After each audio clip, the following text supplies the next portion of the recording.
Seat कम हुआ, head शिक्षक का था तो उसका तो सभी लोग बता रहे हैं कि कम कर दिया गया है, क्या कारण है ये भी कोई नहीं बता रहा है। उसके बाद ये जो 1 to 5, 6 to 8 का भी रोस्टर अभी जो प्रिंट मीडिया में चल रहा है, इलेक्ट्रॉनिक मीडिया में चल रहा है, इसमें बताया जा रहा है कि कम हो रहा है। सर आखिरकार 87,774 पद पर वैकेंसी निकाली गई थी, उस पर होगा या नहीं होगा, क्या क्या कारण है सर? बहुत सारे कारण हैं। अभी आप देख रहे हैं कि ये 3-4 पेज में इसका जस्ट पेपर कटिंग है, डेटा है पहले का, और इसके आधार पर जो हम मूल्यांकन कर पा रहे हैं। आप लास्ट तक वीडियो देखिएगा, कोशिश करेंगे हर बात को क्लियर करने का। मैं भी संतुष्ट आप हूँ इस बात से। सबसे पहले तो ये देखना है कि आज जो न्यूज़पेपर में ये इंफॉर्मेशन आया कि हेड टीचर का किस तरीके से सीट कम हुआ है, और चूंकि 1 to 5, 6 to 8 का रोस्टर क्लियर हुआ, और आफ्टर रोस्टर क्लियर के बाद कितनी वैकेंसियां टोटल आई और कितनी वैकेंसियां ओवरऑल जो पहले से निकली हुई थी उसमें कम हुआ, तो स्टूडेंट एक तरीके से परेशान हो गए। इसको देख करके परेशान होना स्वाभाविक है, क्योंकि अगर आप देखें तो करीब 47,000 प्लस वैकेंसी 1 to 5, 6 to 8 मिला करके थी, और अब घट करके 43,306 वैकेंसी हो गई। तो देखा जाए तो करीब 4,000 वैकेंसी का डिफरेंस रहा। 4,000 वैकेंसी का डिफरेंस 1 to 5, 6 to 8 में रहा।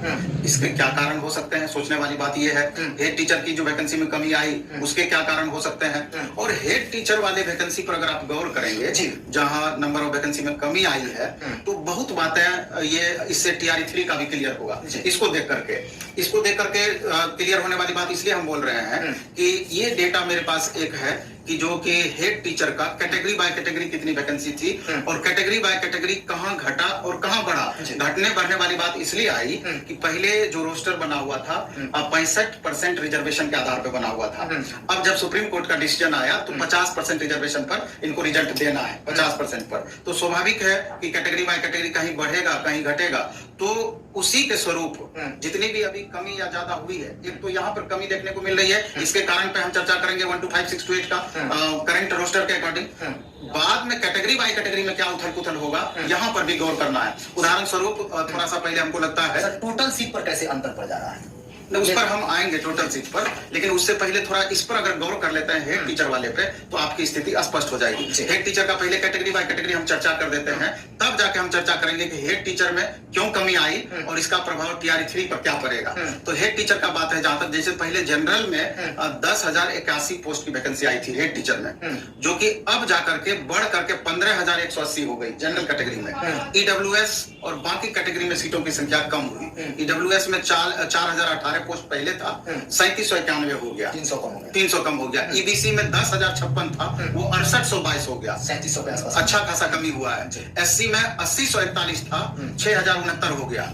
ST में 806 था, 393 हो गया। यहाँ पर 50% से ज्यादा कमी आई है। और BC में 7245 था, तो 4549 हो गया। यहाँ आप देख रहे हैं ओवरऑल 40,247 पोस्ट की वैकेंसी आई थी, 37,943 हो गई। तो आप ये देख सकते हैं कि ये कमी या ज्यादा। तो इसका मूल कारण जो बताया जा रहा है कि ओवरऑल वैकेंसी में जो कमी आई है वो स्कूल के मर्जर और डिमर्जर। अब इस बात को समझना है।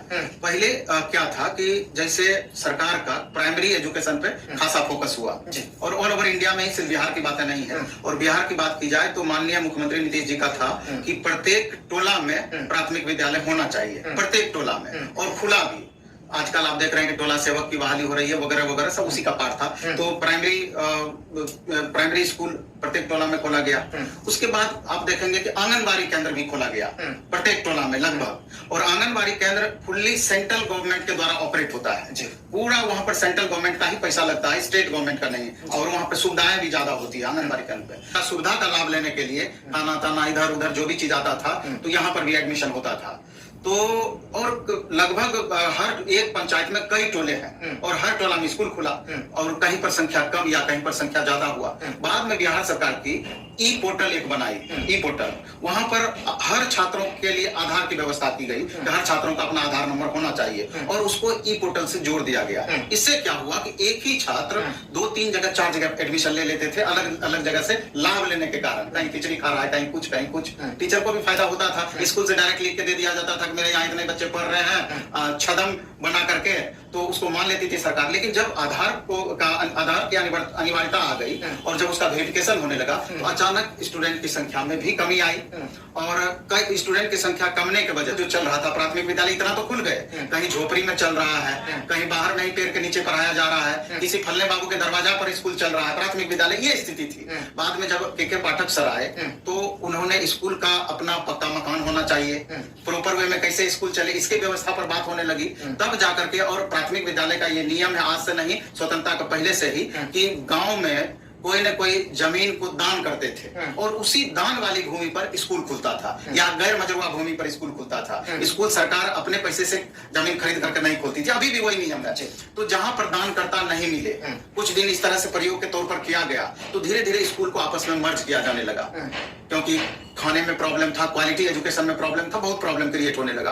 तो 2 स्कूल को मिला के एक स्कूल किया जाने लगा, कहीं कहीं 3-3 स्कूल को मिला करके एक स्कूल किया जाने लगा, और कहीं प्रदानकर्ता मिल गए तो फिर वहां पर पक्का मकान या पक्का भवन बनने की व्यवस्था की गई। तो यहाँ पर जो नंबर ऑफ स्कूल का मर्जर किया गया, डिमर्जर किया गया, तो स्वाभाविक है कि जिस समय ये रोस्टर आया था तो उस समय की स्थिति अलग थी, बाद में चलकर के मर्जर वाला काम हुआ। तो स्वाभाविक है जब स्कूल को आपस में मर्ज किया गया तो हेड टीचर की भी संख्या तो घटेगी।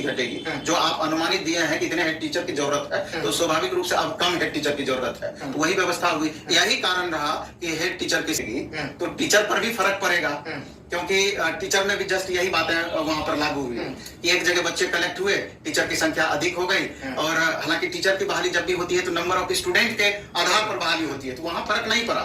लेकिन सरकार का जो अपना नियम था उस हिसाब से देखा गया कि जब आपस में आधार को लिंक किया गया तो नंबर ऑफ स्टूडेंट की भी कमी आ गई, जिसकी वजह से प्राथमिक विद्यालय में आप देख रहे हैं कि 28,026 वैकेंसी 1 to 5 में थी TRE 3, और रोस्टर क्लियर होने के बाद 24,902 वैकेंसी हो गई। लगभग यहाँ पर आप देखेंगे तो 3,000 के अप्रोक्स सीट कम हो गया 1 to 5 में। 6 to 8 में 19,645 वैकेंसी पहले थी और 18,418 वैकेंसी बाद में चल करके हो गई। यहाँ भी 1,1200 के लगभग संख्या में कमी आई। कारण कमने का यही रहा।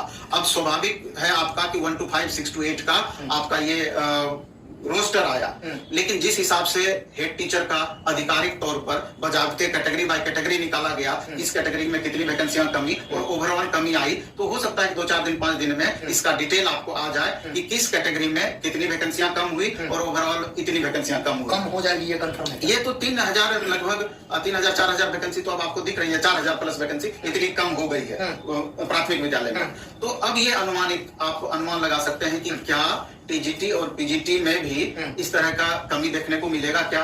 तो ये तो आगे आने वाले दिनों में पता चलेगा कि कितने विद्यालय को उत्क्रमित किया गया, मतलब अपग्रेड किया गया। तो विद्यालय को पहले अभी क्या हो रहा है वर्तमान में, जिस समय पाठक सर थे तो जो स्कूल मध्य विद्यालय चल रहा था उसको अपग्रेड करके, क्योंकि सरकार का प्लान था कि हर पंचायत में एक हाई स्कूल होना चाहिए, तो हाई स्कूल मध्य विद्यालय को माध्यमिक विद्यालय में कन्वर्ट कर दिया गया, और जो ऑलरेडी माध्यमिक विद्यालय चल रहा था उसको उत्क्रमित उच्च माध्यमिक विद्यालय में कन्वर्ट कर दिया 10+2 में। तो यहाँ पर भी देखने को मिला कि अभी देखिएगा, अगर आप गौर कीजिएगा, अगर स्कूल का आप इंफॉर्मेशन निकालिएगा तो आपको पता चलेगा कि माध्यमिक से उच्च माध्यमिक तो कर दिया गया या मध्य से माध्यमिक तो कर दिया गया, लेकिन स्टूडेंट की संख्या जितनी बढ़नी थी उतनी नहीं बढ़ी। 50 स्टूडेंट बढ़ा और टीचरों की संख्या वहां बहुत ज्यादा वृद्धि हो गई। एक स्कूल में 10-12 टीचर एक्स्ट्रा आ गए हैं, ये स्थिति हुई है। तो अब एक परिसमन भी लाया गया सरकार के द्वारा। परिसमन में क्या किया गया कि पहले एक पंचायत से दूसरे पंचायत में जाकर के बच्चे, एक पंचायत का बच्चा दूसरे पंचायत में जाकर एडमिशन ले लेते थे, तो एक जगह सीटें खाली रह जाती थी, बच्चे एडमिशन ही नहीं लेते थे, दूसरा जगह बहुत भीड़ हो जाती थी, 9th-10th वाला और 11th-12th में भी। तो अब जाकर के जिस समय पाठक सर आए तो उसको परिसमन में ला दिए, तो उसको क्या किए, इस पंचायत का बच्चा इसी पंचायत में पढ़ेगा। तो कारण क्या होता था दूसरे जगह भागने का, तो आप मध्य विद्यालय को माध्यमिक विद्यालय कर दिए, लेकिन वही मध्य विद्यालय वाले टीचर वहां भी पढ़ा रहे हैं, तो क्वालिटी में कमी आती थी। तो बाद में चल करके क्या हुआ, TRE 1, TRE 2 में जो बहाल शिक्षक हुए तो वहां पर टीचरों की संख्या बढ़ाई गई, लेकिन छात्रों की संख्या में उस अनुरूप में बढ़ोतरी नहीं हुई और टीचरों की संख्या अधिक हो गई बहुत सारे स्कूल में। तो अब जाकर के एक संभावना है कि जहां जिस स्कूल में शिक्षकों की संख्या अधिक है उसको संतुलित करने का सरकार प्रयास करेगी। तो हो सकता है कि कुछ विद्यालय में हो सकता है कि नेक्स्ट वैकेंसी TRE 3 का जब आएगा आपका रोस्टर, तो मे भी कि कुछ यहाँ पर भी कमी देखने को मिल सकती है, कुछ सीट को कमाया जा सकता है अधिक टीचर बहाल होने की वजह से। ऐसा है, ये बात ना कहीं यूपीएससी साइट पर है ना कहीं शिक्षा विभाग भी अपना नोटिस जारी किया, लेकिन पेपर का माध्यम मतलब ये भी अटेंटिंग लोग मानते हैं, लेकिन विद्यार्थी के मन में अभी ये चल रहा है कि कहाँ सर, बहुत लोग ये सोच रहे हैं कि TRE 1 का जो सीट खाली है उसको एडजस्ट किया जाता, TRE 2 का जो खाली है उसको ऐड किया जाता, रोस्टर पुराना भी ऐड किया जाता, लेकिन वो भी ऐड नहीं हुआ, जो मूल सीट था वो भी कम हो गया। तो इसको सर कैसे सरकार क्षतिपूर्ति करेगी, शिक्षा विभाग कैसे इसको पूर्ति करेगी? जैसे सरकार चाहे तो कुछ भी संभव है उनके लिए, क्योंकि आपको मालूम है कि अच्छी खासी संख्या में बैकलॉग सीट भी सरकार के पास है। वो चाहे तो एडजस्ट करके TRE 3 में ही उसको ऐड करके एडजस्ट कर सकती है, वो सरकार के जिम्मे है। लेकिन सरकार आंकड़ों का खेल खेलती है, इनको TRE 4 का भी वैकेंसी देना है और अच्छी खासी संख्या में वैकेंसी देना है। तो स्वाभाविक है कि जब आप आगे वैकेंसी देने के मूड में है, ऑलरेडी आपका नंबर ऑफ टीचर्स अधिक दिख रहे हैं, जो कि एक रेशियो जो होना चाहिए टीचर और स्टूडेंट के बीच का, तो उसको तो एडजस्ट करने के लिए उस हिसाब से अब इनको मेंटेन करना पड़ेगा। तो उसी को मेंटेन करने के लिए अभी आप देख रहे हैं कि 24,000 से 28,000 कंप्यूटर टीचर के बहाली की बातें कर रही है, क्योंकि क्वालिटी एजुकेशन बढ़ाने के लिए कि कंप्यूटर की शिक्षा भी प्राथमिक विद्यालय से ही स्टार्ट होनी चाहिए। तो 28,000 लगभग टीचर कंप्यूटर टीचर की बातें हो रही है। हो सकता है कि बैकलॉग इसमें जोड़े और नहीं जोड़े तो ये वैकेंसी 36-37,000 के करीब है, उसको जोड़ेगी TRE 4 में। बाकी वो अपने हिसाब से यहाँ TRE 3 से भी 30 से 35% सीट बचा ही लेगी। कुल मिलाकर के ये जो 1.5 लाख वैकेंसी देने की बातें कर रही है, तो सरकार अपने हिसाब से पूरा कर लेगी। लेकिन छात्रों के लिए एक चिंता वाली बात आज के बाद हो गई है कि पता नहीं वैकेंसी में कितनी कमी आएगी या वैकेंसी में कमी नहीं आएगी, वही रह जाएगी। तो मेरा मानना है कि हाँ, स्कूल में बहुत ज्यादा फर्क नहीं पड़ना चाहिए।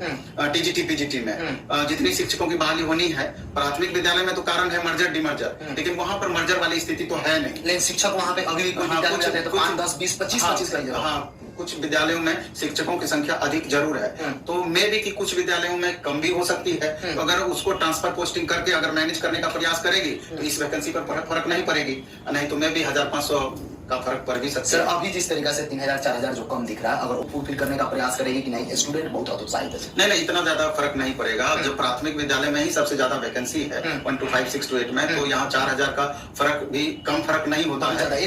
हाँ, बहुत ज्यादा फर्क होता है।